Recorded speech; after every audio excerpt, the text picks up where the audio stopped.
大家好，我是刘红云。今天呢，我再给大家分享一个辩证取穴的案例。我们再说一个咳嗽。你看，生活中呢，这个咳嗽呢是极为多见的啊。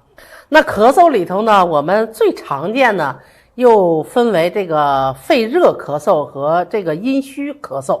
那两种呢，一个是实热症，一个是什么虚症，所以这两个呢取穴就不一样。那我们怎么辩证呢？例如说这个肺热咳嗽啊，它典型的一种就是上火了，一种热症。所以呢，一般的这个肺热咳嗽，一般咳的时候会有这个黄痰，然后呢，同时伴随着这个嗓子疼、口干，喜欢喝凉的。而且呢，这个类型呢，一般年轻人居多。你看现在这个天气越来越好了，这个年轻人吧，又喜欢熬夜，又喜欢吃烧烤，又喜欢喝凉的啊，这个长期下来啊，就会有这种症状。那我们这个阴虚咳嗽更多的是针对老年人。你看，首先说我们说阴虚咳嗽，它本身就是一个虚症，所以呢，它的典型特点一般呢就是它咳嗽，它不像那个肺热咳嗽，咳的声音特别大、特别响亮啊，特别短、特别高昂。然后这个呢，肺阴虚咳嗽就是一般老年人居多，他咳的时候就是声音呢比较压抑，比较低沉，但是呢咳的时间特别长，就是一直不停的在那咳。一般呢还都是干咳无痰，有的人呢还伴随着像夜间啊或者午后，他还有一个这个低热的一个现象啊，这就是两种我们临床最常见的咳嗽。那如果是这个肺热咳嗽，我们中医有句话叫虚则补其母，实则泻其子。那首先咳嗽这归到哪儿啊？首先我们脑子想说咳嗽归到哪儿啊？一说都是肺经，对吧？其实呢也不能这么说，因为我们有句话叫什么五脏皆令人咳啊，非独肺也。不是说让人咳嗽不光是肺的事儿，其他也会造成咳嗽。但是我们主观上一般，尤其小白同学啊，咳嗽就归肺管了嘛。那如果要是这个啊，就是肺火过旺啊，肺热咳嗽，那我们要取谁？取它的子穴，因为实则泻其子嘛。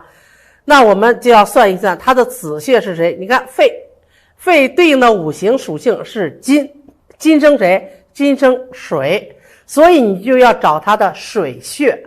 它的水穴我们从哪儿？五腧穴都有各自的这个属性。首先肺经的井穴属什么？木。你看木火土金水，那也就是说井行枢经合，它的合穴就是它的子穴。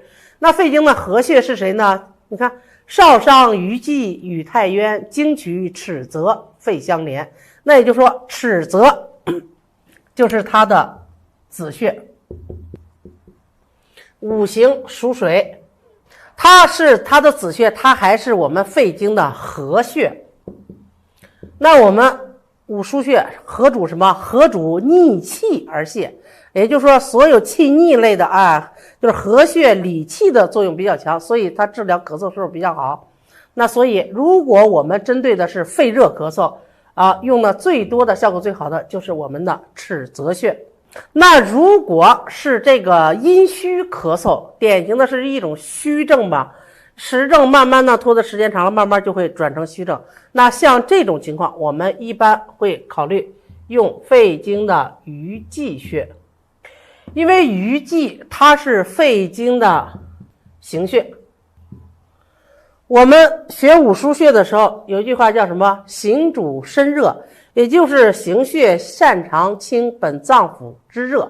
所以呢，如果是肺热咳嗽，我们就可以用尺泽；如果是阴虚咳嗽啊，肺阴虚咳嗽，我们可以选用鱼际穴。你看，那这两个是不是也是你再根据它的咳嗽的症状，然后进行辩证？你先看清是阴虚啊还是实热，然后再找到相对应的穴位，这个效果才能好，是不是？